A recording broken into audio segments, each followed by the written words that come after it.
Antona sere Io, sa andorong le butui nonda bono na koirana bunda. Gai tukuni tiku kina, ni dala ko may Afrika se may Tanganyika. ja, Ah, iya, na sere ya ke na talano ako e tukuni tiku kina. iya. Atek bumba ka pakata manikila. Au kila vela ka nongo utamban sar di banji di kengore turang tau. Usara mga madalakina. Siyari usin ka nang ono na bulikina. Ubang mo tani chini ka diwa walusang ulo bekan to nang ono bangori. Ang kairo ngo mga do kina seringori. Ya buta kina itala no. And daw talo no take bokalip may kornibuli. So na daw bunaw taka niwirna na bu rabu mai Tanganyika rangalak mai gai sompo lutu na katuli mana mai asawa rangai sompo mai bunda rangai lapsochi tanlo keten goritau usawa kemudian na kena tege bu ya Mm. nangona rado mai kena na tal kai balang mera mai baka lutu taki dona non rinaki mera tau ya utaka na kornivuli. Nakibinakangori, maka pagamatali bola taki na nondobosa, sarang kaito yung taka na konibuli, ura na lotu esile, and chini ka walu basang bulu, laku chiko, o cha sangay roto baka na ono sang bulu, sa tao yung tarangando na konibuli torodake, na robuli kina, no sa buli o chimay na konibuli baka na primary, para sa buli tala-tala, kina makatawa, kina tapos ochi. Ko siya ada na chukuni kuwa medo ni kuwa na buli levu. Mm. Ayan na buli levu teka mo may baka te matay suba.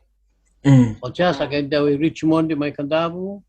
O siya kaya daw ay Nabula. Sa Mhm. kaya may Nabula sa kaya daw ay Nabulev. Sandi. Ya, ni sember ni tahu yang Nabuli levu. Siya nga ni arabata tara siya nandaw ni Banjindik. Naital-tala mo tika siya tan na Banjindik. Si bumay ba yung nakaibiti. Pero kaya mula ko na non-rebel, ang Miss William, tal-tal na may buo, Miss Waterhouse, tal-tal vila siya ke.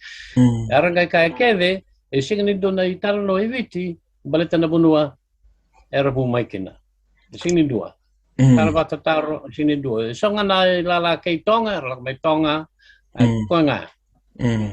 Yo, sa cengkor sangkai to ya pernah koribuli ko may Richmond di sarangay na numuti ko na ken ang gas ni buli aro na ital-talo mis faisoni bat ken si kere bat ken do tal beka sa una ke baka samtak ko me sambuli ndo na itu ko makaw kebi te me leuni buli baka Mm. history kebi Mm. ngai do berto se vida erto kachu so na ya tri buno mai Afrika vi aro rongo tiko baka na pos baka biti arto ngai buli na talo angori ni de bu mai Afrika.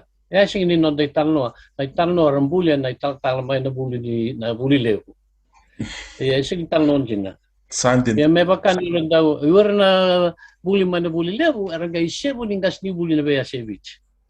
Era Mm. kay baka tete na talno ngo na tukanda baka vida. Era buli chik mai na be kor ni buli tek bu mai na chini walu sang bulu sa tek bu buli dikin mai kor ni buli ni bu mai Afrika.